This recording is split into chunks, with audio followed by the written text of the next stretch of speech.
sir. Merci à vous autres. Very hyped de la prochaine heure. C'est un grand privilège pour nous de t'avoir.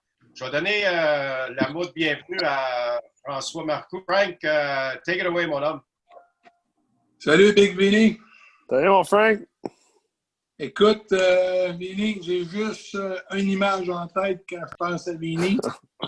C'était le gars qui était dans le Colisée de Québec en 2012, puis qui avait une petite larme, puis que je me souviens très bien, j'avais dit, les grands, arrête ça tout de suite, parce que dans 3 à 5 ans, on va s'en reparler. C'est exactement ce que j'étais convaincu qu'il arriverait. Fait que bravo, t'es une fierté pour nous autres, mon homme. Merci beaucoup, merci. Merci d'être là, mon homme. Yes, sir. Juste une petite larme. Juste une larme. Écoute, Vincent, je vais prendre la parole. On va commencer l'entrevue, ça te fait rien. Non, je veux pas d'entrevue aujourd'hui, on va jaser. On va juste jaser. T'as raison. Ça va être plus du jasage, exactement. Vincent, je vais dire, Denis et moi, on est en train de préparer notre post-carrière, puis le mot entrevue, c'est fort dans l'industrie. Parce qu'on veut enlever les jobs aux gens RDS et TVA. C'est parfait, ça. Pour keep it that.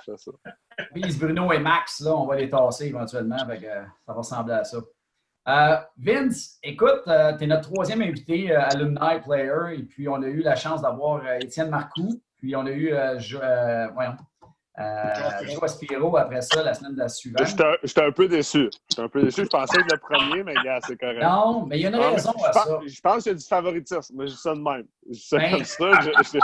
Je connais pas les propriétaires de Ulysse, je connais pas, mais je pense que ça a été un tirage. Tu n'as pas été chanceux dans le 3e. Fait que faut dire les vraies choses. Correct, on le prend. Écoute, on a Étienne, qu'on connaît son passage chez nous. Il est venu chez nous, il a été, après ça, junior majeur. Ensuite de ça, il a été jouer du hockey professionnel. Après ça, il est revenu U-Sport. Après ça, il est retourné au hockey professionnel. Dans le cas de Joe Aspiro, il est venu chez nous, il a été repêché junior majeur, il a fait sa carrière junior majeur, après ça, il est allé jouer dans la Ligue américaine. Il a signé as a free agent avec Ottawa, comme on le sait.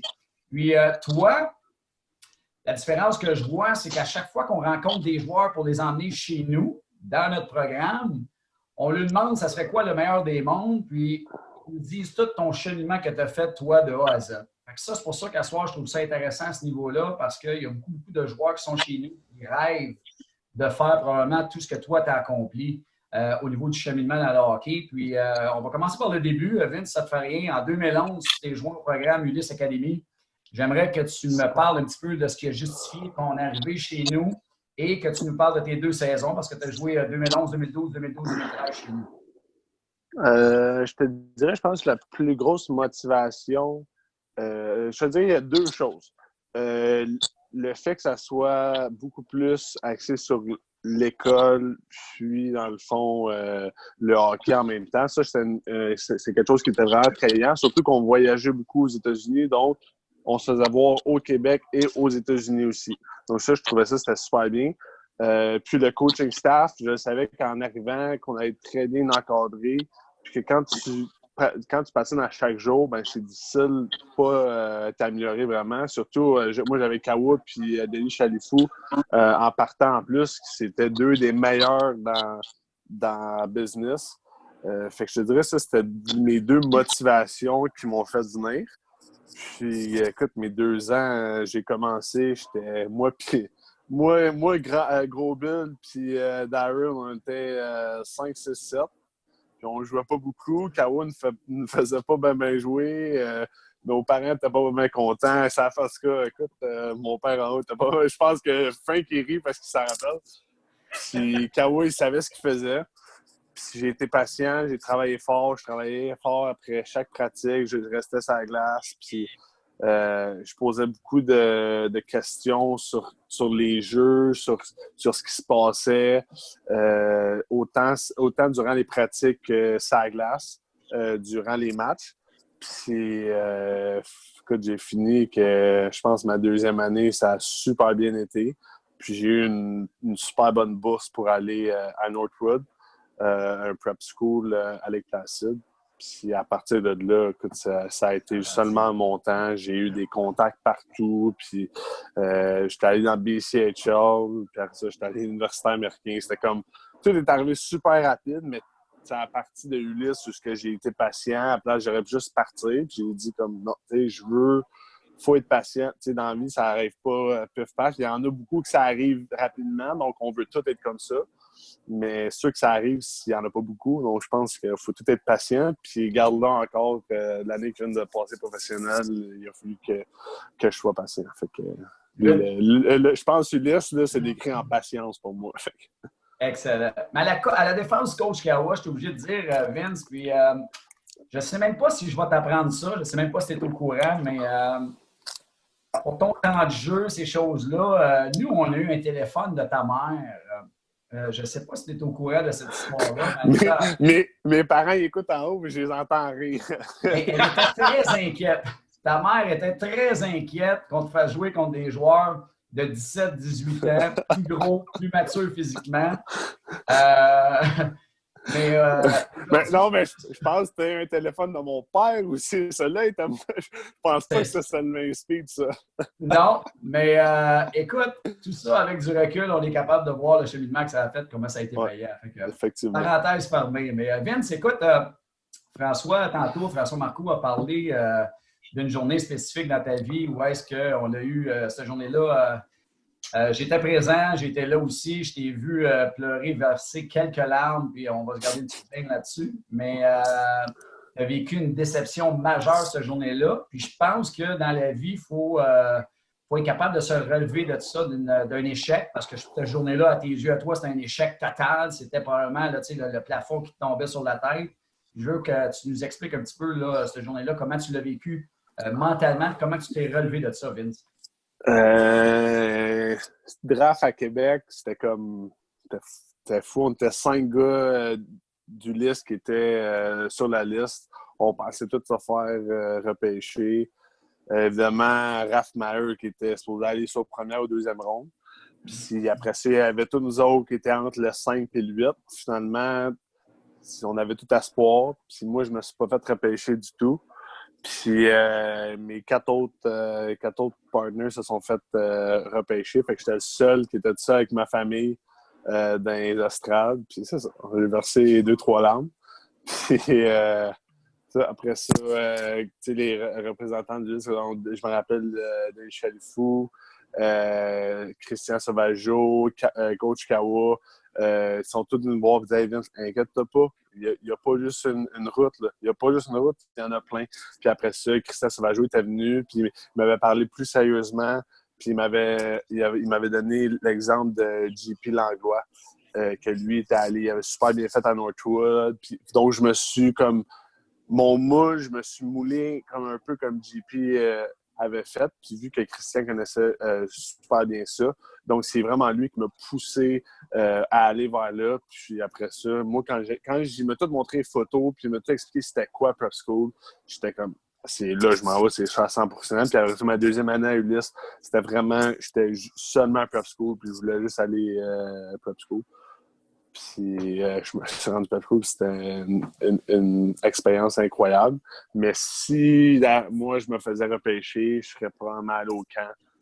Je me serais peut-être jamais rendu Prep School, puis peut-être que maintenant, je n'aurais plus worker. Exact, moi, c'est ça. C'est ça. Ouais. Roberto? Super intéressant. Écoute, Vincent, Denis, ce matin, on se parlait. Je parlais des joueurs day in, day out, des pros, des semi-pros au college, Division 1, Division 3. Puis, I haven't been this excited to talk to a player dans quelques semaines. Je trouve ton trajet, la façon que tu as fait, là, comme père d'un jeune qui veut vraiment arriver au même objectif que toi, tu es le poster child, puis la façon que tu l'as fait. Parle-moi un petit peu, tu as passé d'Ulysse, Northwood, ensuite BCHL, Providence. Comment que les portes se sont ouvertes? Puis dans quelle vitesse? Comme pour aller à Ulysse, c'est Denis Spiro. Je me rappelle-tu, écoute, vraiment comment ça s'est fait, mais je sais que c'est Denis Spiro, il connaît très bien mon père, c'est des bons chums. Puis ils se sont comme jasés, puis Denis Spiro, il a dit « Hey, ton gars de revenir à Ulysse », puis après ça, on est allé voir. Puis évidemment, le concept était écœurant. Donc là, j'étais à la ULIS. Après ça, 2 ans, après ça, Christian Sauvageau m'a vraiment... Ulysse, mais Christian Sauvageau en particulier m'a vraiment poussé et m'a vraiment guidé pour aller prep school. Puis après ça, prep school, là, j'ai eu un family advisor. Puis, quand je suis prep school, c'est là que les universités vont tous chercher leurs joueurs. Donc, c'est là que j'ai commencé à avoir des universités qui m'ont vu jouer. Puis là, quand les universités ont commencé à parler, ben là, il y a eu des équipes NHL qui ont commencé à être intéressées. Donc, j'ai eu là certaines équipes qui m'ont approché. Fait que déjà là, c'était incroyable. Là. Je suis comme des équipes NHL qui me parlent, c'est fou. Puis, par la suite, vers la fin de l'année, ben là, avec mon family advisor, on parlait, puis on était comme, ben, où qu'on veut aller? On veut-tu aller dans l'USHL, retourner une autre année prep school, aller dans BCHL? Puis on trouvait que la BCHL, c'était un bon compromis parce que dans l'USHL, il y a une règle de 2 ou 4 international players. Fait que c'est plus tough un peu rentrer. Fait que tu vas dans BCHL, c'est quand même une bonne ligue. Puis c'est un petit peu plus offensif, ça va te faire, tu sais, ça va assez te prôner l'attaque un peu. Puis un de ses anciens teammates, Jason Tatarnic, il venait de prendre la job à Chilliwack. Fait qu'en dedans de, je dirais, 1 mois, là, je prenais ma décision d'aller jouer pour les Chilliwack Chiefs. C'était soit Chilliwack Chiefs ou Penticton Vees. C'était un des deux qui était les deux des meilleurs. Donc moi, j'étais super confiant avec les deux. Ça s'est fait, tout a été rapide. Tu sais, un coup que ça s'est fait, que je savais que c'était une bonne place, ça n'a pas été trop long, j'ai accepté. Puis après ça, toute la saison dans BCHL, j'avais des appels NHL, mon family advisor, il m'appelait « Hey, telle équipe me parlait de toi, t'aimes beaucoup. » Puis ça se parlait, mais il dit presque aucune équipe BCHL, sauf une qui était RIT qui m'avait fait une offre. Fait que j'étais un peu... Pas que RIT, c'est pas un bon programme, c'est un très bon programme, mais moi, je voulais pas jouer dans la Ligue Atlantique. C'était mon choix à moi. C'était un petit peu plus loin. Je voulais rester plus proche. Puis j'avais aucune... J'étais allé visiter Cornell puis Maine, mais c'était tout. Puis il n'y avait pas fait aucune offre. Puis finalement, à la fin de l'année, Chris Mayod, qui était à Providence College, m'a appelé puis me dit « Hey, il dit, on cherche un grand de 6'6". Il dit « Tu connais-tu où qu'on pouvait trouver ça? » Fait que je me rappelle, je conduisais, je m'en retournais à ma maison d'accueil, puis ça, là, je me suis arrêté sur le bord du chemin, puis je me suis dit, ben oui, je pense que j'en connais un, il joue pour les Chilliwack Chiefs, justement, là. Puis après ça, écoute, il me dit, nous autres, on te veut, on aurait de la place pour dans 2 ans, fait qu'on était mindé que je retournais jouer à Chilliwack, puis après ça, je serais allé à Providence ou à Cornell. Cornell était sur le bord de me faire une offre aussi. Puis finalement, j'étais allé visiter Providence 1 semaine après qu'il a gagné le National Championship en 2015. Fait que c'était comme tough de dire non. Puis surtout quand je suis rentré dans le bureau du coach qui me dit « Ben, on te veut pour en septembre qui s'en vient. » Fait que j'ai comme figé, puis j'ai accepté. Puis finalement, j'ai fait mon 4 ans à Providence, puis ça se fait bien. Un bon 4 ans. Ouais, pas pire. Écoute, je veux juste te ramener, Vince, parce que chez nous, au Québec, on ne connaît pas beaucoup la BCHL. Tu sais, on entend parler, il y a des excellents joueurs qui sortent de là pour être placés là, ou qui reçoivent des offres de la NCAA. J'aimerais ça que tu nous parles du calibre de jeu, à quoi ça peut ressembler au niveau de la BCHL et qu'est-ce que ça prend pour rentrer dans ces ligues-là. Est-ce qu'on parle de notes scolaires ou est-ce qu'on parle seulement de hockey, niveau hockey? Ou j'aimerais ça que tu élabores un petit peu là-dessus. Le niveau hockey, c'est comme... Je pense que les gens sont plus familiers avec la USHL parce qu'ils en parlent plus, parce qu'il y a plus de joueurs qui sont commits de la USHL. Mais en comparaison, c'est pas mal la même chose. C'est juste que la USHL, c'est beaucoup plus défensif. Puis la BCHL, c'est plus offensif. Fait que dans le fond, c'est comme comparer un peu grossièrement, si on veut, le junior majeur puis la NCAA. La NCAA, c'est avec une ligue beaucoup plus structurée, beaucoup plus défensive, beaucoup plus physique. Tandis que le junior majeur, ça va être plus fancy un peu, plus offensif, plus... Là, on parle des styles de jeu, pas la force. Ouais. Je parle juste des styles. Puis là, ben, c'est sûr, après ça, à USHL, ils vont peut-être avoir un petit peu plus de profondeur. Je dirais que c'est un petit peu plus. C'est tout. OK. Mais je dirais que c'est très semblable. Avec la BCHL, c'est une très bonne option. Moi, là, je le recommande. Puis encore là, il faut que tu fasses tes devoirs avant parce qu'il y a certaines équipes dans la BCHL que ça ne vaut pas la peine du tout. Tu voyages trop, puis si tu n'as pas un bon coaching staff, ça ne marchera pas. Tu ne vas pas t'améliorer. Il faut que tu aies un coaching staff qui a des contacts aussi. Moi, mon coaching staff, Jason Totternick et Carl Adams, les deux, ça faisait quelques années qu'ils coachaient universitaires canadiens. Donc, il y avait beaucoup de contacts universitaires américains aussi. Donc, ils connaissaient le coach de Cornell, c'est leur bon chum, ils connaissaient le coach de RIT. Fait que quand tu arrives dans ces niveaux-là, faut que tu sois entouré de personnes qui ont des contacts. Parce que si tu peux être super bon, si tu es caché, ben, si tu vas être difficile à trouver. Il faut que tu aies du monde pas loin de toi, le plus possible que tes coachs connaissent beaucoup de personnes. Donc, comme ça, tu vas te faire voir le plus possible. Puis, côté notes, écoute, dans BCHL, là, honnêtement, si tu fais jouer dans BCHL pour te rendre universitaire américain, oui, il faut que tu aies des très bonnes notes. Il faut que tu es à 70 et en haut, là, au moins. Mais si tu veux juste jouer au hockey, tu veux juste aller jouer une junior, puis l'expérience junior, puis tu vas jouer dans BCHL, puis tu n'es pas très bon à l'école, ça se fait aussi. Mais c'est sûr que l'expérience n'est pas la même. Là. C'est sûr que tu as moins un but pour jouer. T'sais, quand tu joues, puis tu sais que tu as 100 scouts universitaires qui te regardent, tu as comme une excitation de plus, puis que ça te fait que tu joues encore meilleur parce que tu sais que tu joues pour un but, puis tu sais qu'ils sont là, puis c'est ça. Si tu n'as pas les notes, ben ça ne donne rien parce que les scouts-là ne te regarderont même pas. Là, ben, c'est ça. Je veux dire, tu peux vivre, c'est une super belle expérience, là. Oui, c'est ça. Mais c'est sûr que ça dépend de ce que tu recherches. Exactement. OK. Fait que grosso modo, Vince, BCHL, tu as plus de games 6-4 versus le USHL où c'est des games 3-2-3. Exactement. Right. Écoute, là, tu arrives à Providence. Passes tes 4 ans là-bas. Peux-tu parler un peu de l'expérience, la vie étudiante, comment tu es perçu sur le campus, l'implication communautaire? J'ai déjà été à Providence College. Belle aréna, pas mal neuve. Vos installations sont très écœurantes. Vous êtes dans une belle ville avec un bon noyau de fans puis de vie étudiante. Peux-tu parler un peu de vécu? Écoute, c'était vraiment... Puis, ça, c'est drôle parce que tout le monde me l'a dit. Tous les plus vieux, quand je suis arrivé, les premières semaines, ils disaient, les boys, les premières années, les freshmen, disaient, boys, profitez des 4 ans, ça passe vite. Là, ouais. Tu sais, c'est toujours, ouais, pas trop. Là, t'es là, l'école, parce que moi, dans BCHL, il me restait juste un cours à prendre. Donc, c'était beaucoup plus relax côté école. Là, je tombais à 4 cours et demi. Là, c'était à l'université, c'était beaucoup plus difficile. Fait que je suis comme, 4 ans de ça va être l'enfer. Puis ça a tellement passé vite parce que tu fais toujours quelque chose. Il y a toujours, le campus s'est développé quand j'étais là. Quand je suis allé visiter, puis quand j'ai gradué, c'était comme le jour et la nuit, c'était un campus qui est différent.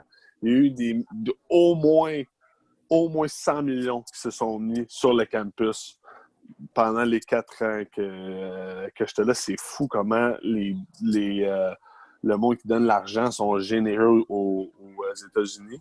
Puis la culture, c'est une culture qui est très familiale. C'est une petite université, donc tout le monde connaît tout le monde. Les profs viennent à nos games, puis on les voit. Puis ils nous font, je me rappelle mon premier prof que j'ai eu, ma première année, durant l'été, il fallait que je prenne des cours d'été là-bas. Puis je me rappelle, il y avait des billets de saison, mais pendant les 4 ans, à la maison, il était assis sur le premier banc à côté de la penalty box. Fait qu'à chaque fois que je prenais une pénalité, j'étais à côté de lui, puis il me regardait, puis il se croisait les bras, puis il shakeait sa tête. Puis, tabarouette, j'avais une classe avec lui le lundi. Chaque lundi, je prenais une pénalité ou deux. Il disait hey guys, hi everyone. Il disait, well, hi Vinny, I saw you 2 days ago. Parce que c'était toujours dans la penalty box. Fait que, c'est cette relation-là que tu crées avec les professeurs. Tu deviens comme un peu ami avec eux. Puis, tu es encore là, moi puis lui, on se parle encore. On s'est appelé 2 fois cette année. Juste, puis on jase, puis comment ça va, puis toi, comment ça va. Puis là, il me parlait de sa retraite, puis on en jasait. Puis tu crées des liens. Puis le monsieur, il est rendu, écoute, il est à 69, je pense. c'est juste, tu crées des connexions. Tu sais, lui, il y a des connexions partout. Le business world, je sais qu'aussitôt que ma carrière de hockey est finie, je l'appelle lui, puis je vais être seté, là. Mais c'est juste, tu crées des relations qui sont tellement agréables. Puis là, je parle au-delà du hockey. Là. C'est sûr que le programme de hockey, on le sait tout. Tu sais, pour les gens qui ne le savent pas, là, c'est tout ce que tu vois à TV, là, c'est ça. C'est tout. Tu es traité, tu as une cuisine, durant les game day, on a le déjeuner, le dîner qui est servi. On est traité comme des rois. Le gym est incroyable. Tout ce qui est hockey, c'est vraiment cool. Mais c'est tout le noyau qui entoure qui fait que ça a été une expérience écœurante. Parce que partout, il y a beaucoup de places que tu vas aller, tout ce qui est hockey va être cool. Mais peut-être tu vas haïr ça si le noyau n'est pas le fun, si tu ne sens pas chez toi. Ça a été un fit, là, que ça a été incroyable. J'ai fait des chums qui sont partout. Là. J'en ai 2-3 qui sont en Europe, 2-3 en Californie. J'en ai un à Denver, un à Boston. Tu fais des connexions partout. Puis on a fait, c'est drôle, on a fait du yoga ensemble. On était 5-6 gars sur Zoom. On s'est connectés. On a toute une séance de yoga ensemble, les 5-6 gars. On se texte ici et là. Puis tu crées des connexions qui vont durer à vie. Là. Fait qu'au-delà du hockey et de l'encadrement côté école, là, tout ce qui est le noyau des gens, les relations que tu crées, pour moi, ça a été incroyable. Wow! Écoute, je me souviens, Vincent, tu nous avais envoyé une photo du vestiaire à Providence, puis les installations là-bas, comment c'est extraordinaire. Je pense qu'il y a des gars qui quittent la NCA et qui atteignent la Ligue nationale et qui vont être déçus de voir les installations de la Ligue nationale. Écoute, c'est assez impressionnant à ce niveau-là. À Edmonton, ça, je peux rien dire. L'Arena est neuve, ça, c'est complètement ridicule. Là. C'est un nouveau building.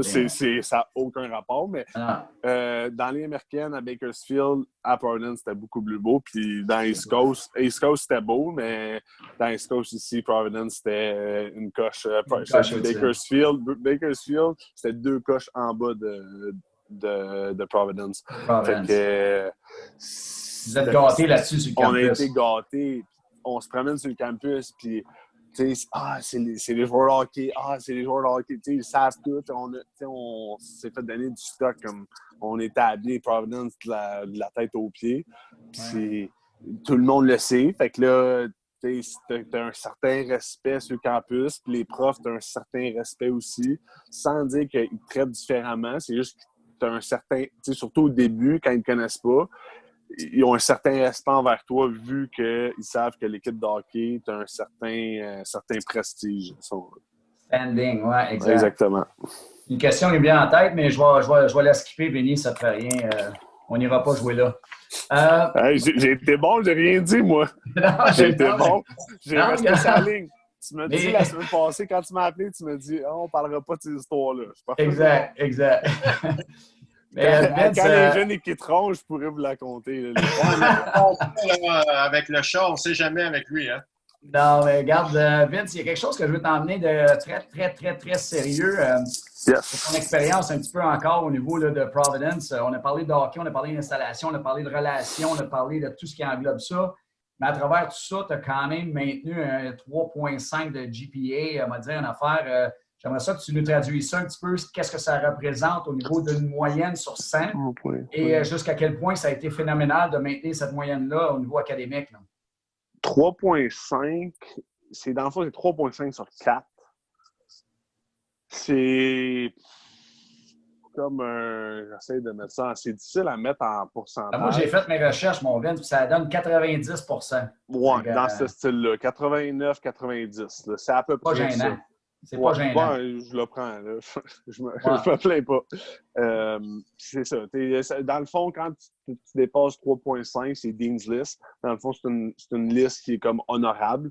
Fait que c'est quand tu mets ça sur ton CV, mais ça prouve que quand tu es à l'université, tu étais comme honorable. Dans le fond, tu étais un très bon étudiant. Puis là, après ça, quand tu as un GPA qui est encore plus haut, c'est une autre mention, puis ainsi de suite. Là. Ben oui, écoute, j'ai commencé. J'aurais eu une meilleure moyenne, mais ma première année m'a comme tué un peu. Parce que ça a été difficile un peu. Certaines classes, c'était plus difficile à suivre, surtout ce qui était lecture j'avais fait prep school, puis je m'étais habitué, mais là, quand je tombais à l'université, les lectures étaient plus longues, étaient plus compliquées, tout ce qui était philosophie, histoire, c'était très difficile. Puis là, il fallait que je fasse le hockey aussi en même temps. Puis le hockey, c'était très demandant parce que j'essayais de gagner, de me faire une place. Exact. Fait que ça, c'était très demandant, autant physiquement que mentalement. Fait que j'arrivais en classe, j'étais fatigué, puis ça me tentait moins, j'avais moins d'énergie pour ça. C'était tough, puis en même temps, je m'habituais à tout. J'étais le seul, on était 7 premières années, puis j'étais le seul gars qui venait de la BCHL. Les 6 autres qui venaient de la USHL, puis qui se connaissaient tous. Fait que moi, j'étais comme le seul, Québécois, je parlais pas pire en anglais, mais moins bien que présentement. Fait que il y avait beaucoup de choses qui se passaient, que c'était comme difficile à m'adapter, si tu veux, là. Fait que c'est pour ça qu'à l'école, ça a comme ajouté un stress, puis j'ai pas été aussi bon. Mais après ça, 3e année, quand j'ai pris un air d'aller, puis j'ai compris comment tout fonctionnait, après ça, j'ai été... mes 5 derniers semestres, j'ai été sa Dean's List avec des 3.8 et plus. Parce que quand tu comprends comment ça marche, c'est... Des fois, tu travailles trop fort. Des fois, tu veux trop étudier, tu veux trop... Des fois, c'est comme, prends un step back, comment tu peux être plus efficace? Comment tu peux trouver des moyens d'étudier plus efficacement à la place de juste tout étudier? Fais-toi des petits paragraphes à la place de tout vouloir lire des grosses... C'était des petits trucs comme ça qu'il a fallu que je m'habitue. Puis un coup, je me suis habitué et ça a super bien été. Ah, tant mieux. Good. Voilà, c'est quelque chose là, d'en être fier. Écoute, je te félicite. Je vais continuer à te féliciter. Là, je trouve ton projet, ton histoire super le fun. Un peu, je parlais de Denis, là, c'est un peu ce qu'on n'a pas vécu nous. On est tellement heureux de voir des jeunes qui passent par là se lever. Là-dessus, félicitations. Merci beaucoup. J'ai parlé avec Nate, Coach Lehman, ton coach, puis Providence. Puis j'ai dit, you gotta send me by email what you're saying. Donc, je vais partager ici. Lui, ça? Il a dit ça? Attends, je vais partager l'écran avec tout le monde. J'espère que vous le voyez. Donc, Coach Lehman, il a dit, Vinny is one of my favorite all-time players to coach. Il dit que tu as rentré comme freshman, tu n'as pas joué beaucoup, mais tu avais une des meilleures éthiques de travail que lui a jamais vues dans sa vie. Il dit que tu as resté après les pratiques. Il dit pas quelques pratiques, mais chaque pratique, toutes les pratiques, every practice, pour travailler ton patin. Les étés étaient très importants pour travailler pour ta force physique. En étant 6 pieds 6, tu avais besoin d'ajouter du core strength et de la force lower body. Il dit, ton année, ta 4e année comme senior, tu étais capitaine quand vous êtes allé dans le Final Four. Tu as été nommé Best Defensive Defenseman in the League, qui est huge d'après lui. Il dit, puis tout ça avec un GPA de 3.5. Puis il dit, là, tu vois pourquoi il sera toujours mon favori. Écoute, il me disait ça, là, je disais à Frank, premièrement, j'avais des frissons, puis j'étais un peu ému parce que, comme coach de 30 ans, sortir un statement de même, là, c'est rare, right? C'est rare. Ça dit beaucoup. Ça dit beaucoup sur l'individu. Il dit de dire bonjour et c'est énorme comme statement. Là. Ça, là, c'est pas tout le temps qu'on les sort, ce genre de mots vis-à-vis un joueur. Ben, c'est ça. Je vais y envoyer un texte pour lui dire un gros merci pour ça. C'est un très beau mot, voyons. Ouais. Là-dessus, tu as dit tantôt, tu arrives l'été, visiter Providence, puis il vient juste de gagner le championnat national, right? Ouais. Apparemment, il gagne le championnat, puis les mêmes top 6 défenseurs vont revenir. Ouais. Non, ça, je le savais pas, ça, encore. Le 7e def, c'est un choix d'Anaheim, right? Ouais. Un draft des Ducks d'Anaheim. Yes, sir. Et là, il y a toi. Parle-nous de Québécois. C'est ça. Comment tu as dit? Un petit Frenchie, c'est ça? Ouais. Un petit Frenchie.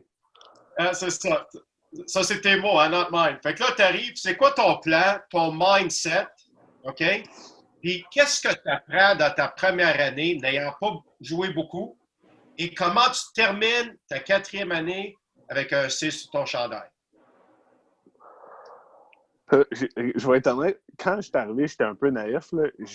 J'avais pas catché. Moi, j'arrivais comme un genre 6-7, puis j'allais jouer la plupart des games. Mais j'étais un peu naïf. Tu sais, je m'entraînais fort, pas que je voulais pas me battre, mais je fais comme, tu sais, au moins, je vais être là, puis je vais apprendre. Puis là, je suis arrivé là, on est 9 def. Oui, non, j'ai pas regardé à la bonne place, moi, là. C'est où je suis, tu sais. Puis là, c'est là que j'ai catché que, oh, OK, là, je tombe 8e, là, parce que lui, il avait une pleine bourse en plus. Fait qu'il veut pas, le coach, c'est un choix de repêchage en plus. Puis moi, je suis un nobody, puis pas sur une pleine bourse en plus. Fait que, moi, il me l'a dit, tu vas être un projet. Fait que là, moi, je tombe 8e. Qu'est-ce que je fais là? Puis j'en ai parlé avec mes parents beaucoup, puis j'en ai parlé avec mon family advisor. Puis, ça a tout été. On le savait que, mon family advisor, il dit, Vince, il dit, t'es un travaillant. Fais-toi confiance, fais juste travailler. Il dit, à l'école, au hockey, travaille. Mes parents m'ont dit la même affaire. À un moment donné, je me rappelle, une game contre Yale, je jouais pas. Puis, on gagnait 4-3. Pour le monde qui ne le savent pas, ma première année, on était premier aux États-Unis pendant, écoute, au moins 5 mois au moins. On avait 15 victoires, 0 défaites, 1 match nul rendu à Noël, je pense. 13-0-1 ou 15-0-1. Fait qu'on était vraiment fort. Fait que moi, je jouais pas beaucoup. C'est une game contre hier. On gagnait 4-3. J'ai appelé mes parents, puis je dis, OK, là, je veux jouer, je suis plus capable. Là, je veux aller ailleurs. Je pense que je vais appeler mon family advisor. Je veux aller ailleurs, je veux jouer. Puis, mes parents m'ont dit, hey, on le savait, sois patient, tu le sais, c'est comme ça. On a parlé à ton family advisor, on sait que ça va être comme ça, il faut juste que tu sois patient. Puis, j'ai été patient dans les CHL, j'ai été patient à Ulysse, une moment donné, je peux-tu jouer? Et ça m'a fait, on va être patient. Si à la fin de l'année, on va voir ce qui va se passer, puis là, après ça, on prend une décision. Quand on commence de quoi, on le finit. Je me suis dit, OK, je me donne 1 an. Puis finalement, écoute, j'ai continué à travailler fort, comme Coach Lemay me disait. Écoute, après chaque pratique, là, mon père me l'a toujours dit, si tu veux t'améliorer, il faut que tu te pratiques, il faut que tu donnes les chances de ton côté. Fait que ce que le monde, ils le font pas, toi, il faut que tu le fasses. Fait que je restais dans le gym, puis sur la glace, après chaque pratique. J'étais dans le gym 3-4 fois par semaine au moins, au lieu de 2. Puis, un moment donné, un de nos defs s'est blessé. J'ai joué les 8 dernières games, dont en demi-finale au TD Garden, on a perdu en 3e overtime. On a perdu 2-1, puis c'est moi qui avais scoré mon premier but dans NCAA au TD Garden devant mon frère, qui était juste à côté de moi. Puis un des amis, Jean Saint-Pierre, de nos amis, était là aussi.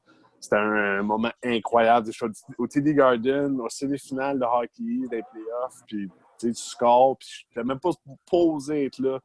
Puis j'ai fini par être là parce que j'ai travaillé fort. Puis après ça, j'ai joué la game d'après au NCAA Tournament contre Minnesota de l'autre qui était une machine.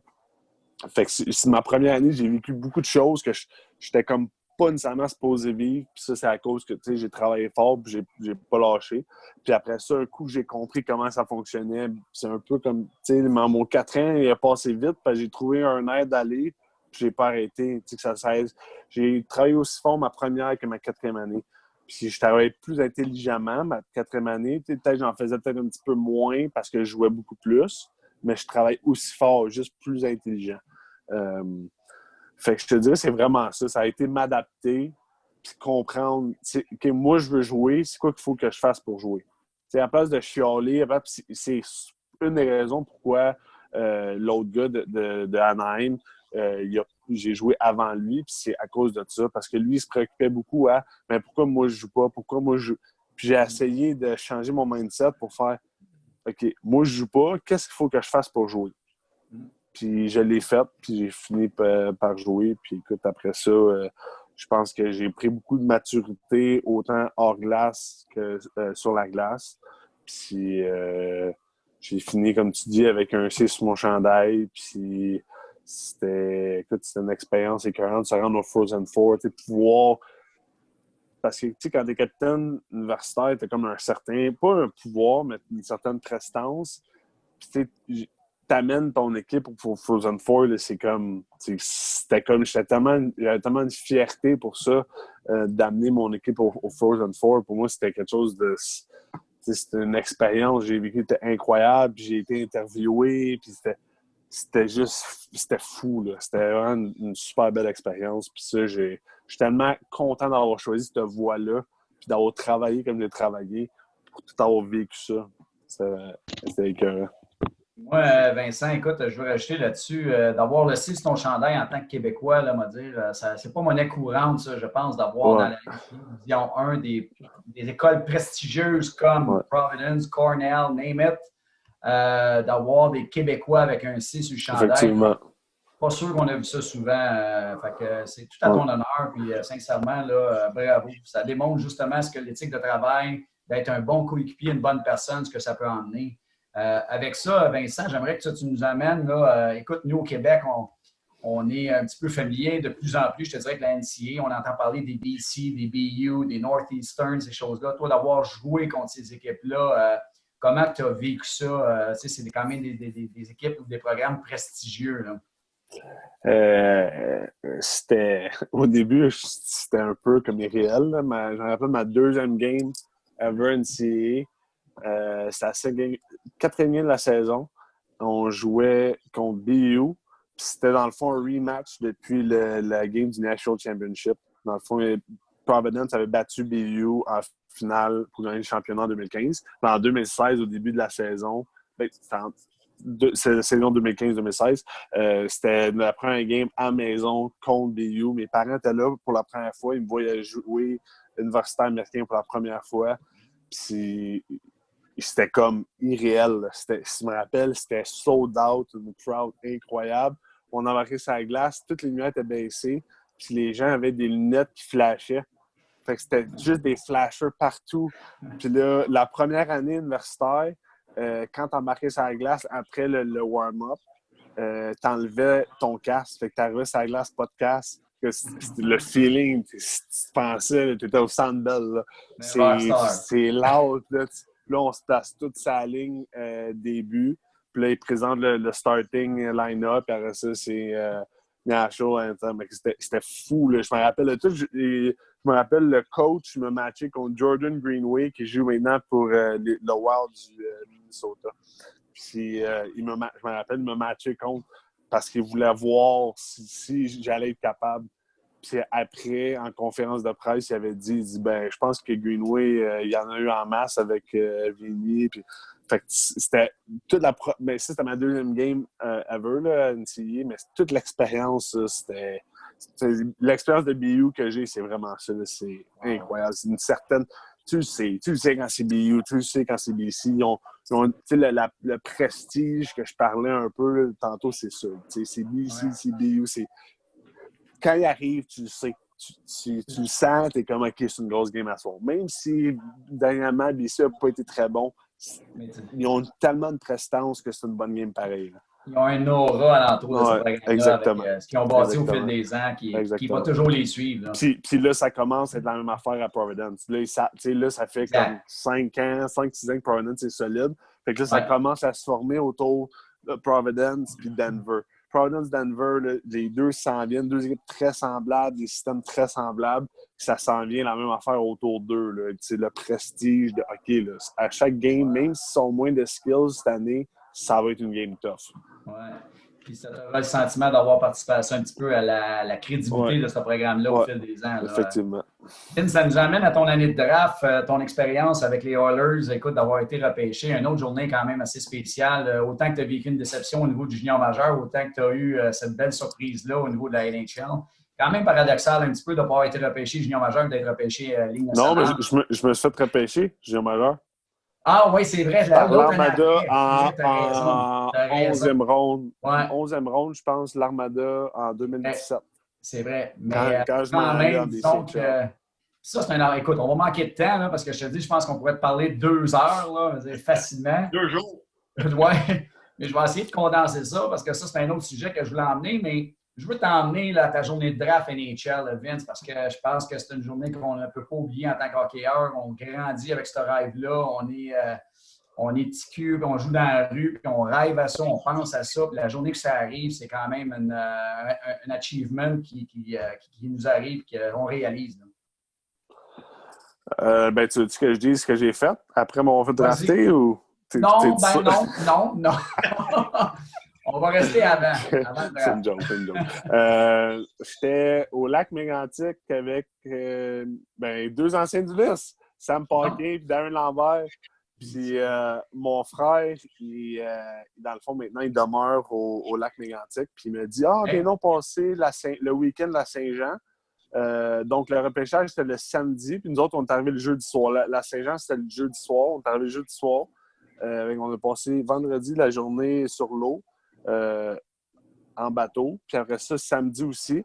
Puis eux autres, on est partis quand même tôt. Puis le draft commençait sur 10 heures environ. Puis moi, je savais que si je me faisais repêcher, c'était plus tard. Ouais. Fait que eux autres, ils buvaient, puis tout, c'était pas grave, c'était rentré, il faisait chaud, il faisait beau. Moi, j'avais une bière, je sipais dessus, je filais pas bien. Puis là, mon frère dit hey, arrête donc, là, c'est pas grave, tu seras pas repêché, puis c'est pas grave, là. Puis finalement, un moment donné, j'ai regardé mon set, puis un moment donné, j'ai arrêté. J'ai dit, OK, là, je regarde plus mon set. J'ai laissé là, puis j'ai senti un vibrer, puis j'ai regardé. Puis c'était un des partners à mon agent qui m'a juste texté Edmonton. Il me texte juste ça. Wow. Edmonton. Puis là, je suis comme, c'est un camp que j'ai à Edmonton. Tu sais. Puis là, je suis comme, je sais pas. Puis après ça, 2 secondes après, mon agent, hey, félicitations, tu t'es fait repêcher Edmonton, 3e de la 7e ronde. OK, c'est bon. Puis là, je regarde, je vois maison. Là, je réponds à ma mère tu t'es fait. Fait que là, après ça, je me penche, puis je pars à broyer. Puis là, mon frère est à côté, puis là, il me tape. Il dit hey, c'est pas grave, tu t'es pas fait repêcher, là. Arrête de broyer, c'est pas grave, là. Parce que, je pense en 2017, je pense, je m'étais pas fait repêcher. Ça non plus, ça n'a rien. Bon, ça. 2016. Quand je sortais de la BCHL, excuse. 2015. Quand je suis sorti 2015, je m'étais pas fait repêcher. Puis je pensais être repêché. Je me rappelle, j'étais à Mégantic encore. Puis je me rappelle à mon frère, je broyais. Ben là, cette journée-là, je pars broyer. On s'en fout, tu t'es pas fait repêcher, là, reviens-en. Genre, je me suis fait repêcher. Là, écoute, après ça, mon frère part à broyer à côté. Sam Darren part à broyer. Là, tout le monde braille sur le bateau, tout le monde capote, mes parents capotent. Puis après ça, on a eu du fun. Puis le lendemain, je suis revenu chez nous. Puis mes parents, ils étaient allés au Rousseau Sport.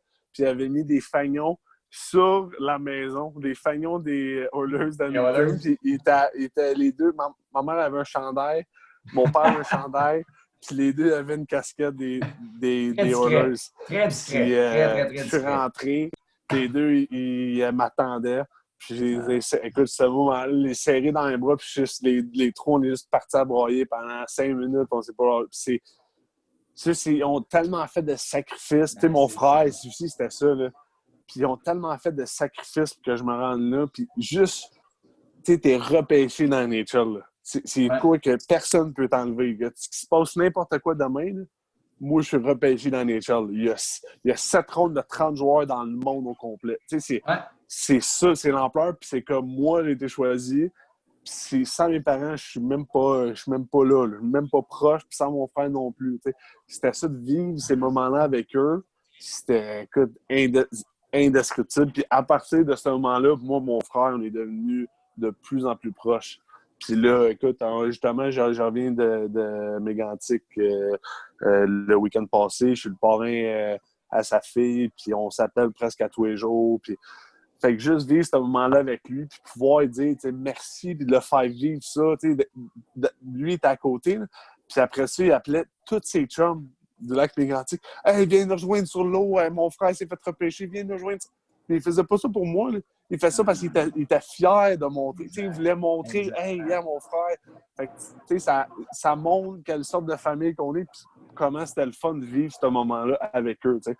Fait que c'était un moment, là, je me rappelle, j'ai la chair de poule, là. C'était un moment, je vais me rappeler de ce feeling-là, puis de l'ambiance, ce week-end-là, là, toute ma vie, c'est sûr. J'écoute ton histoire, Ben, puis À brailler, j'ai des toi, frissons. Ben. On va commencer à brailler, toi et moi, je pense. Ouais, non, mais j'écoute ton histoire, Vince, puis j'ai des frissons, moi, avec, parce que, sincèrement, tu as tellement raison de la façon dont tu le décris, c'est que c'est tellement loin d'être un accomplissement personnel, ça devient un accomplissement familial, parce qu'on sait tout ce que ça implique en bas âge, comment est-ce que tes parents t'ont accompagné dans les arénas, les ci, les ça, tout ce que ça peut impliquer. C'est stupide, mais tu sais, mettons, Sam et Darren, c'est mes deux très bons chums, que je les ai connus à Ulysse, puis on est restés proches, puis que là, le nombre de fois que je leur ai dit « Ah non, je peux pas venir prendre une bière avec vous autres, les boys, je m'entraîne demain, ou je fais attention. » Puis jamais ils ont fait « Ah ouais, donc, là, on s'en calisse, c'est le hockey. » Puis « OK, pas de trouble, on se reparle. » Puis ils m'ont toujours encouragé, ils m'ont toujours « Hey, c'est cool ce que tu fais, puis on t'envie. » Puis il aurait bien pu être jaloux, puis dire « Ah, va chier. » Puis ils m'ont toujours, ils ont été là, puis comme mes parents, puis mon frère, c'est vraiment le fun d'avoir eu ce support-là pour me rendre où je suis. Là. Wow, bravo, bravo. Ça t'a emmené, écoute, avec un draft de même. En 2019, tu as fait ton premier camp NHL avec les Oilers. Ouais. As-tu eu la chance d'être dans le même vestiaire qu'un Connor McDavid, d'être dans le même vestiaire que ces gars-là que tu as l'habitude de voir à la télé? Comment tu as vécu ça? Ça doit quand même assez intimidant, c'est assez quelque chose de spécial. Là. Fait que, dans le fond, je suis arrivé, les rookies, on arrive une semaine en avance, c'est Rookie Camp. Puis là, après ça, c'est le main camp qui start. Puis, main camp, dans les dry stalls, là, c'est comme des vestiaires où ce qu'on change, où qu'on se met en combine. J'arrive dans le dry stall, j'arrive tôt. Là. Moi, je vais arriver tôt le matin. Je suis pas en retard, prendre mon temps. Puis, j'arrive tôt, puis je vois dans mon dry stall, je regarde le dernier, tout, je regarde à droite, Connor McDavid, je regarde à gauche, Leon Draisaitl. Oh, je suis mieux de pas me laisser traîner, moi. Je vais pas le faire dire sur un temps. Fait que les deux étaient à côté de moi, puis là, c'est ça. Une moment donné, ils arrivent, hey, ça va, tu sais, ils sont humains comme nous autres, finalement. Mais c'est fou, là. McDavid, il rentre dans une pièce, là, puis tout le monde arrête de parler. C'est comme. Il est là. C'est comme Connor, il est là. Attention, il est là. C'est fou, là.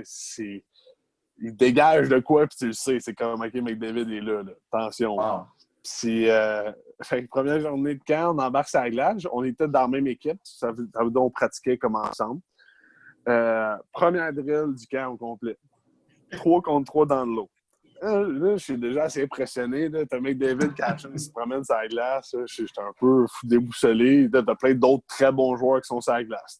Cashin, James Neal, Mike Smith qui est sur la glace. Des très, très, très, très bons joueurs. Et là, première drill, 3 contre 3 en bas de zone. Moi, je laisse les gars aller plus vite aller.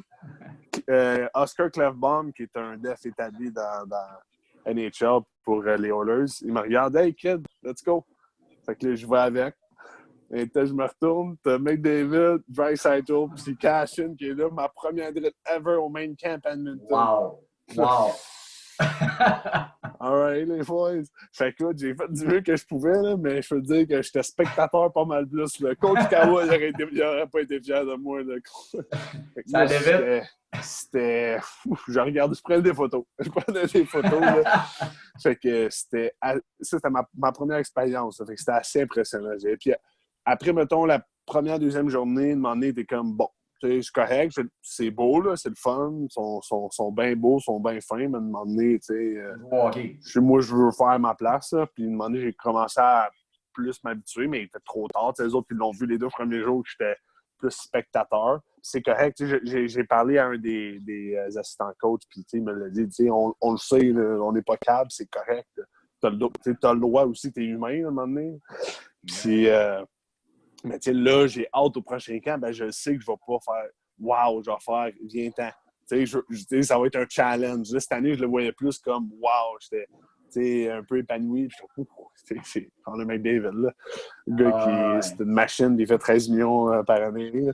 Fait que, ouais, assez intimidant. C'était mon expérience avec Connor et Leon. Wow. Écoute, Vince, le temps file. On va sauter, je ne sais pas si Roberto, tu es d'accord, on va sauter aux questions en rafale. On t'a préparé quelques questions en rafale on aimerait ça que tu nous répondes en une trentaine de secondes, qu'on en passe le plus possible. Puis, fait que tu réponds là, sur le coup spontané de même, ce qui te vient en tête rapidement. Puis, à partir de là, on va après ça continuer avec quelques questions. Puis, parce qu'on veut inviter nos jeunes aussi, les parents, à te poser certaines questions. Fait que je veux qu'on tombe tout de suite aux questions en rafale, si tu es d'accord avec ça. Ça, c'est la section qui va nous amener, à moi, puis donner à TVA et RDS. Ça, c'est important. On a travaillé, on a fait le dry run la semaine dernière. Let's go. Vin, ton favorite pre-game meal? Pâtes puis poulet. All right. Avec ben du parmesan. Faut du parmesan. Ben du parmesan. OK. Ton plan training off-season cette année, qu'est-ce que tu cherches à développer? Tout. Vitesse. Une nouvelle chose que j'aimerais aller chercher, c'est plus d'ouverture au niveau des hanches pour pouvoir être plus à l'aise. Moi, j'appelle ça le Crosby move. Là. Quand Crosby ouvre ses hanches, mettons en bas de zone, il va ouvrir ses hanches puis il est face au jeu. Ça, c'est quelque chose que j'aimerais améliorer en bas de zone, en zone défensive, quand tu prends la rondelle puis où tu vas ouvrir les hanches. Ça, c'est une chose que je vais aller chercher plus dans le training, côté flexibilité. J'en ai déjà parlé à mon entraîneur, puis c'est une chose que j'aimerais aller chercher. Le Crosby Shuffle, ton yoga, inside edge, one push, puis tu pars l'autre bord du net. Excellent. Ouais. Game day, as-tu une routine? As-tu des rituels? Oh oui. Netflix.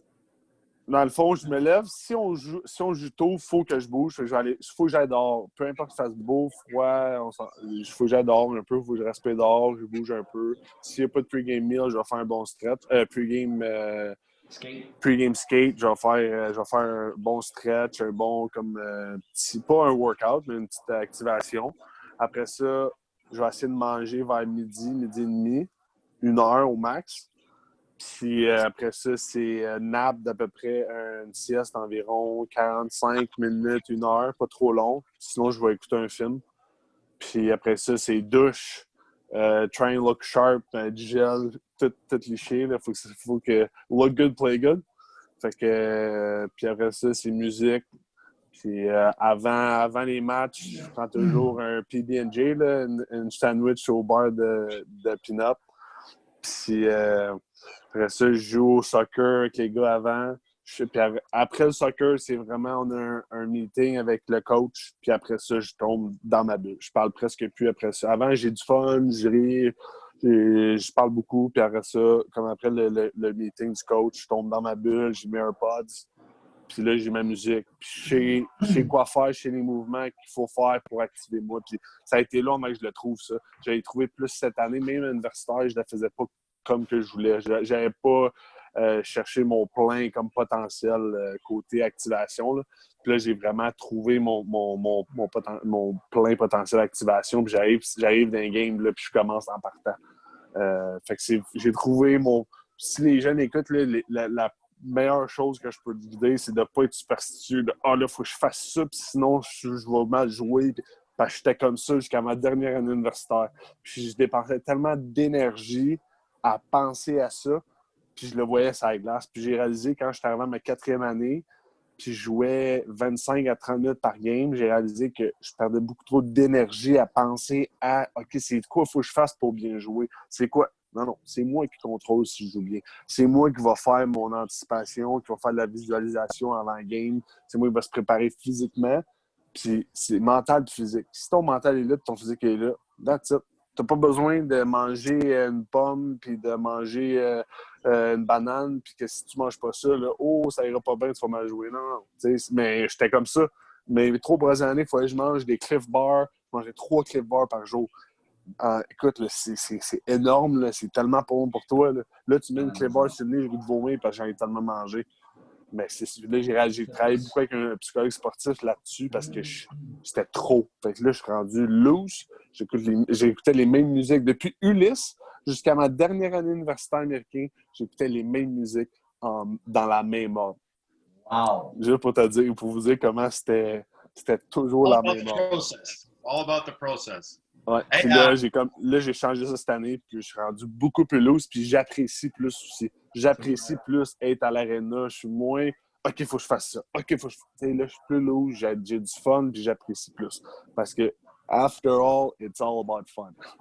t'es dans le moment, right? Ouais, exactement. À part de Denis Aspiro, c'est qui ton idole de jeunesse? C'est une question tough, ça. Ben, je te dirais que je dirais pas les idoles, mais les personnes que tu regardes, tu sais, c'est beaucoup mon frère, mon père. Good for you. Parce que tu regardes, tu sais, moi, mon frère, il est 5 ans plus vieux que moi, fait qu'il était super bon, fait que je le suivais partout. Tous les tournois, j'étais là, fait que je le voyais jouer, fait que je le regardais beaucoup jouer. Puis mon père, il s'est rendu il a joué, il est allé au camp des Red Wings de Détroit 2 ans. Fait que tu sais, quand tu sais que tu es quelqu'un dans ta vie qui est aussi, tu sais, est allé aussi loin, puis tu veux te rendre là, fait que tu l'écoutes beaucoup. Fait que ça, ces deux personnes-là m'ont vraiment influencé. Puis sinon, mettons, les idoles connues, c'est sûr que quand Crosby a commencé à être connu, ben là, c'est sûr que c'est comment que Crosby est fou. Puis sinon, champion du monde junior pour Team Canada, quand Taylor Myers jouait, je l'ai beaucoup regardé. Puis parce que je me rappelle, mon père me disait « Regarde-le jouer, il est grand droitier comme toi, il bouge très bien les pieds, regarde ce qu'il fait. » Puis j'avais commencé à regarder beaucoup ce qu'il faisait Taylor Myers. Vince, à 6 pieds 7, ex-capitaine de Providence, NCAA Division 1, repêché dans la Ligue nationale, un look d'acteur. Écoute, avec tout ça, as-tu une blonde, mon Vince? Écoute, j'ai pas de blonde. Amour? J'ai pas de blonde. T'as pas de blonde, t'es célibataire. OK, mais attends, là, je veux clarifier quelque chose. Tout le monde qui regarde, là. Ouais. Moi, là, mes cheveux, présentement, là, que vous regardez, sont longs, là. Coach Kawa serait pas fier de moi. Pas en tout. Puis là, je me suis laissé en moustache d'été, puis là, ma petite barbe aussi. Mais je fais ça pour une bonne cause, je fais ça pour avancer de l'argent pour le camp. Fait que le coach Kawa m'a donné une pause. Parce que je l'ai appelé, puis je dis, coach, là, je vais pas me couper les cheveux. Je dis, on va le voir cet été, tu vas pas être content, mais il m'a donné le hockey pour le faire. Donc, ce look-là, c'est à cause, en août, je vais me raser les cheveux pour le camp. Donc, c'est pour ça que je ramasse de l'argent présentement pour le camp. Donc, c'est pour ça que les cheveux sont longs. Je ne les ai pas coupés depuis août passé. On va dire, t'es-tu pardonné, mon Vince? Bon, merci. Ton passe-temps préféré, Vinny? J'aime bien. Écoute, le soir, j'aime bien ça gamer, mais je sais que c'est pas une bonne réponse pour les jeunes. OK. Fait que je dirais le soir, j'aime ça gamer. Sinon, le jour, présentement, j'essaie de jouer au golf. De ce temps-ci, je joue beaucoup au golf. J'essaie d'aider mes parents à l'extérieur. Sinon, j'ai commencé beaucoup à lire. Toute lecture, yoga, méditation, ça, c'est 3 choses que j'ai commencé à faire beaucoup. Tout ce qui est un peu, pas spirituel, mais un peu vivre dans le moment. Parce que c'est quelque chose que quand tu es professionnel, c'est vraiment important parce que surtout quand tu n'es pas établi dans une équipe, puis que tu es soit up, soit down, puis ça bouge beaucoup entre la East Coast, la NHL, la East Coast, la AHL ou la AHL, la NHL. Tu essaies beaucoup de prévoir, puis quand ça n'arrive pas, ben, tu es plus déçu ou tu es pris par surprise. Fait que cette année, j'ai beaucoup essayé d'aller ce qui est un peu vivre dans le moment présent, puis il y a de quoi qui se passe, c'est correct. C'est correct. C'est une solution, on va trouver une solution, il n'y a pas de trouble. C'est quelque chose que j'ai essayé d'apprendre beaucoup cette année, puis j'ai essayé de continuer ça cet été, surtout qu'on a beaucoup de temps. Puis, je me suis donné un défi cette année aussi. Je me suis commandé, il y a 2 semaines, je me suis commandé un saxophone alto. Puis, j'ai commencé à jouer ça. Fait que là, c'est ça. Wow. Un saxophone alto. J'ai jamais joué, je sais pas comment, j'ai jamais été capable de lire une note de musique. Pas de scratch, là. Je pars de rien. Puis là, mon but, c'était pour ma fête, pouvoir jouer Bonne Fête. au saxophone. Puis là, je suis capable de la jouer. Là. Fait que j'ai réussi à jouer Bonne fête au saxophone. D'ailleurs, je profite de l'occasion, Vince, pour te souhaiter bonne fête. On sait que c'est dans 2 jours, le 29 mai, que tu vas avoir 24 ans. Fait que, on profite de l'occasion de te souhaiter une vieille branche déjà. Puis, écoute, es-tu bien loin ton instrument? Es-tu capable de jouer ça? Bonne fête, vite fait de même, under pressure? Non? OK. Non. Bon, ben, mercredi prochain, 19h, Zoom version 2.0. Venez avec le saxophone. Je vais me pratiquer. Écoute, je vous le promets pas. Ça va dépendre de votre invité de la semaine prochaine. C'est qui. On va t'en revenir là-dessus, mon Vince. Je t'en reviens là-dessus. Écoute, à part d'Ulysse, j'aime toujours ça, faire ça de même. À part d'Ulysse. J'ai toujours pas de blonde, Denis, inquiète-toi pas. OK, non, c'est correct. Ça, on l'a réglé. À part d'Ulysse, c'est qui les meilleurs coachs que tu as eus? C'est qui ton meilleur coach que tu as eu? Tu sais pourquoi je mets à part d'Ulysse? Coach Kawa. Ben, c'est ça. C'est ça. Vous savez. Écoute, c'est une bonne question. Quel coach t'a le plus marqué? Je sais que mon père m'écoute, il va dire moi. Je ne dirai pas lui. Honnêtement, ça, j'irais, qui m'a le plus marqué, je vais dire pourquoi, Steve Veilleux. Pas parce que, puis Steve, il le sait, là, je pense pas que c'est le meilleur coach technique, je pense, mais il m'a montré comment avoir du chien. Mm-hmm. Ça, c'est quelque chose qui a fait que je me suis rendu ce que je me suis rendu. Fait que, tu sais, je dirais même pas que c'est le meilleur coach technique, c'est le meilleur coach. Ouais. Je dirais que c'est le coach qui m'a amené quelque chose que j'avais pas, puis qui m'a rendu ce que je suis rendu. Parce que je suis rendu ce que là, parce que j'ai un psy, là, je suis désolé pour le langage, mais c'est comme un I don't give a fuck meter, là, puis c'est comme un OK, puis ça qui arrive, puis ça. Et moi, je vais t'arracher la tête. C'est quand même que tu sois 8 pieds, c'est pas grave. Il faut que tu sois mine un peu, puis ça, c'est mon style de jeu. Tu regardes Chara jouer, tu ne vas pas y aller devant le net. Là. Ça ne te tente pas. Là. Ben, moi, c'est le même principe. Puis c'est ça que mon coach à Providence me dit. Il dit, j'aime que. Il dit, encore là, une fois, je paraphrase, you're a son of a bitch. Ouais. T'es pas le fun à jouer contre. C'est pas le fun de jouer contre toi. Les gars ne veulent pas jouer contre toi. Ben ça a parti de Steve Veilleux. Puis j'ai comme compris ça par après. Ça a commencé là. Donc, je dirais Steve. Date mean. Ben, c'est fou comment est-ce qu'un coach peut t'apporter une chose qui va te rester après ça le reste de tes jours. C'est ça. Tu sais, côté technique, je pense que tu étais beaucoup plus technique. Ma première année, tout était système, c'était beaucoup plus technique, puis c'était beaucoup plus détaillé. Mais Steve, il m'a comme apporté quelque chose, ça a comme moi. Que toi, tu avais besoin. Exactement. Fait que, chaque année, tu vas avoir des coachs que, tu sais, moi, il y a certains coachs que, j'ai moins apprécié. Puis c'est correct. Denis Chalifou, des fois, fou. Mais. Non, mais pour vrai, il y a des coachs que tu apprécies moins, mais tu essaies de tout prendre. Même si tu t'entends moins bien avec, même si il me fait chier pour telle raison, mais tu essaies d'apprendre pareil. S'il est là, c'est pour une raison. Il va t'apprendre quelque chose. Ben, essaie de l'apprendre. Quel beau message. Quel beau message. Parce que souvent, on entend ça. Il y a quelque chose un conseil que je peux dire aux jeunes, puis que tu sois à ton Z ou que tu sois dans NHL, là, tu sois une éponge. N'importe où ce que tu vas, n'importe quel coach, n'importe que tu sois un gars, une fille, une éponge. Tout ce qui se dit, tout ce qui se dit à côté, t'écoutes, puis tu t'essayes de t'essayes de le comprendre.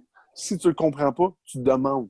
Parce que ça, c'est une chose aussi que souvent les jeunes, on ne veut pas demander. Puis, non, demande. Parce que si tu as la question, quelqu'un d'autre qui l'a aussi. Ça, j'ai appris ça là, avec les années, surtout à Providence, que tu pratiques à tous les jours. Tu pratiques plus que tu joues. Là, évidemment, tu pratiques, là, c'est l'enfer.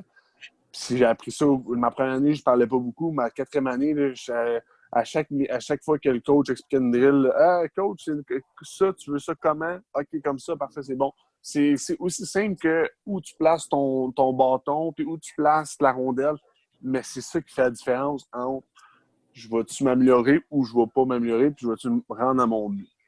Exact. Sur ce bon conseil-là, Vince, écoute, je pense que c'est un conseil qui est extraordinaire pour nos jeunes parce qu'ils le vivent à tous les jours. J'aimerais ça qu'on passe aux questions, Roberto, de de nos spectateurs qui sont là présents avec nous autres. Ça fait que je ne sais pas ce que tu en penses, Roberto. On est combien? 5000? 5000, tu regardes? 4382. OK. Ah, c'est pas si 87. pire. On a des gens de Russie qui se branchent à l'instant. Ça sera pas long.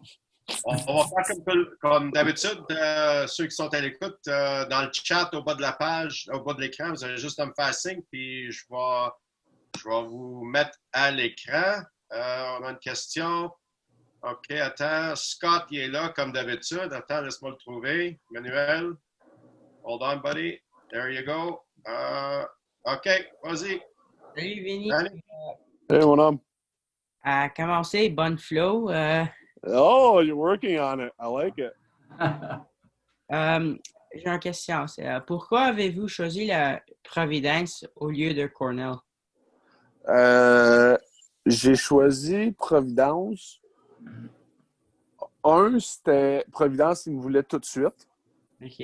Cornell, c'était pour dans 2 ans. Fait dans le fond, j'aurais pas joué la première année. Il aurait fallu que je retourne une autre année BCHL. J'étais allé directement, j'ai joué 1 an BCHL, j'étais allé. Cornell, ça a été plus long. Donc ça, c'était une des choses. Puis 2, Cornell, c'était une très grosse école. Écoute, je pense que c'est entre 15 et 20 000 étudiants. Tandis que moi, par an, c'était 4 000. C'est une petite école. Puis c'est vraiment... Il y a quelqu'un qui me dit ça. Mon advisor, il dit, quand tu visites l'école, tu le sens. Tu le sens, c'est un fit. C'est comme n'importe quoi. Tu vas acheter un lit, c'est comme, je me sens bien dedans. C'est un fit pour moi. C'est un lit fait pour moi. C'est la même affaire. Je me suis bien senti. Je me sentais désiré. Pas qu'à Cornell, il ne me voulait pas, mais je trouvais que c'était juste un meilleur fit. Puis je suis allé là, puis j'ai bien fait parce que je pense que Cornell, j'aurais peut-être trouvé ça un peu gros. Les classes sont plus grosses, le campus est plus gros.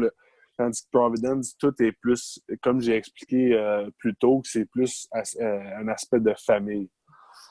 OK. Merci. Vin, je vais te poser une que j'ai à ma tête. Ton bac à Providence, c'était en quoi? Ouais. Puis, plan B, qu'est-ce que tu regardes? Mon bac était en management, donc en gestion des finances. Puis, j'ai fait ils appellent ça une minor, là. C'est comme c'est quelques cours que tu vas chercher de plus pour avoir des connaissances dans ce domaine. Puis, ils donnent des crédits pour ça. Puis, j'ai fait une mineure en finance avec ça. J'ai une question qui est rentrée dans le chat. Vincent, pourrais-tu nous décrire ton identité sur la glace? D'identité sur la glace, quelqu'un qui n'aime pas jouer contre. Ça, je dirais, c'est l'affaire que j'essaie de faire le plus, en tout cas. Là. Quelqu'un qui n'aime pas jouer contre. Quelqu'un qui est fatigant avec son hockey. Quelqu'un que tu vas le savoir quand il est devant le net. Un peu, il n'aime pas jouer contre. Puis quelqu'un qui va défendre ses coéquipiers, Si moi, la rondelle est sortie de ma ligne bleue, là, moi, mon but, c'est qu'à chaque fois que j'aille sur la glace, il n'y a personne qui score. Si ça c'est arrivé, j'ai fait ma job à moi. Puis là, j'essaie d'amener un aspect où j'ai réalisé que je suis capable d'amener de l'offensive aussi. Donc, je travaille fort là-dessus. J'essaie d'amener ça un peu à mon identité. Pas d'être offensif, mais de pouvoir amener de l'offensive aussi. Puis dans mon identité, c'est premier passe sur le tape, stiff, puis un contre un, ça passe pas. Nick Majot. Nick, il y a une question. Vas-y, mon mage. Bonsoir. Bonsoir. Moi, je suis un défenseur comme toi, puis je voulais savoir, c'est quoi la meilleure qualité pour un défenseur, selon toi? C'est une bonne, ça. Mon Dieu. Je dirais, écoute, première passe sur le tape, là, je te dirais, là, surtout professionnel, là, il y a des gars qui font beaucoup d'erreurs, mais ils vont perdre leur rhum. Mais si la première passe est sur le tape, là, les coachs aiment ça. Parce que le reste, le positionnement, tu peux le travailler, mais tout ce qui est passe sur le tape, je te dirais, les passes sur le tape et les passes raides. Parce que si la passe est raide, les chances que tu te fasses intercepter sont très minces. Fait que je dirais les passes sur le tape qui sont raides. Ça, ça a été long avant que je le fasse. Tout le monde me le disait. Denis me l'a dit. Steve, Kao, mon père, ça finissait plus. J'étais, oui, j'essaie. Puis là, je l'ai pogné. Là, puis là, la différence de mes passes, c'est la relance des jeux. Là, la différence, c'est fou. C'est good. Merci beaucoup. Yes, Merci, sir. man. Joshua Puard, il y a une question. Attends, Joshua, je vais enlever le mute. Vas-y, mon homme. Attends, est-ce que ma caméra est on? Est-ce que vous m'entendez? Oui, On t'entend. OK. Quand tu étais jeune, est-ce que comme tu voulais aller comme junior majeur, comme un Crosby ou quelque chose, ou tu voulais vraiment aller NCAA? Non, je voulais aller junior majeur. J'avais quand même un petit... comment je peux dire ça? Comme j'ai une petite aspiration pour tout ce qui était universitaire américain. Parce que j'avais vu... Mon père m'en avait parlé un peu. Quand j'étais allé à l'US aussi un peu. Puis quand j'étais allé à ma première année, j'avais vu Cornell contre Yale à Cornell. Puis ça, c'était incroyable. Puis c'est là que j'ai fait comme, OK, NCAA, c'est fou, là. C'est un autre monde. C'est vraiment à ce moment-là j'ai plus pensé, puis après le repêchage. Mais avant ça, j'étais beaucoup plus junior majeur, puis où je vais voir, mais plus junior majeur. Mais j'ai pas grandi en disant, OK, moi, c'est sûr, je m'en vais à l'universitaire américain, c'est gagé, je veux rien d'autre. J'étais comme un peu on the fence entre les deux, j'étais pas sûr, je dirais. Good. On va laisser M. Aspiro poser une petite question. Non, je veux pas y parler à lui. Je veux pas y parler. Ah, regarde, il a bloqué son micro là, par exprès, je pense. D'après moi, il ne sait pas comment l'enlever. Ah, on l'entend pas, il fait ça. À son âge, c'est pas C'est facile. ça, exact. faut laisser une chance. Si je te conte une histoire, on le compte à chaque semaine. On a regardé une game live stream, puis si je te montre la photo, tu vas rire avec Aspiro. Bon, merci beaucoup ton temps, Vince. Je vais laisser François parler un petit peu pour te remercier. Puis tout, ensuite, Denis. Puis on va terminer avec ça. Ça fait quasiment 1h20 là, qu'on est sur notre Zoom de cette semaine. Donc, vas-y, mon homme. Écoute, Vinny,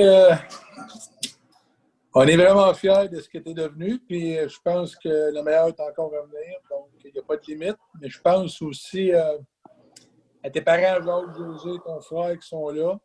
Donc, je les salue bien haut parce qu'il y a une partie qui appartient aux parents. Là, la pomme tombe à côté de l'arbre souvent. Donc, je pense à tout ça aussi, ce que tu as dit tantôt. Puis, je sais ce que ça implique. J'en ai 3, moi, qui ont fait du sport d'élite. Et puis, chapeau aux parents, mais c'est tellement le fun de voir nos enfants réussir, surtout avec les études, puis de continuer le rêve dans le sport. Donc, tu représentes ça. À l'Académie, maintenant, on a 6000 pieds carrés de calibre, je dirais, professionnel, maintenant, d'un complexe incroyable. On a des petits dixièmes de 10 ans jusqu'à 18 ans.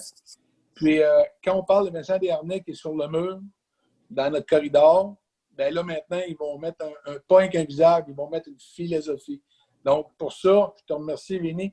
Tu es toujours le bienvenu chez nous. Tu seras toujours mais un gros merci pour tous ces beaux mots. C'est super apprécié. Puis, je fais du power skating au complexe. À chaque été, on se voit à chaque été. Puis, je prends toujours un plaisir d'aller voir les installations. Puis, d'aller voir les photos de mes compatriotes qui ont joué. Ils ont fait des aussi belles carrières. Là. Écoute, ils ont tous trouvé leur chemin. Puis, je pense qu'on peut être fiers de... Oui, c'est beau ce que j'ai accompli, mais je pense qu'on peut être fiers de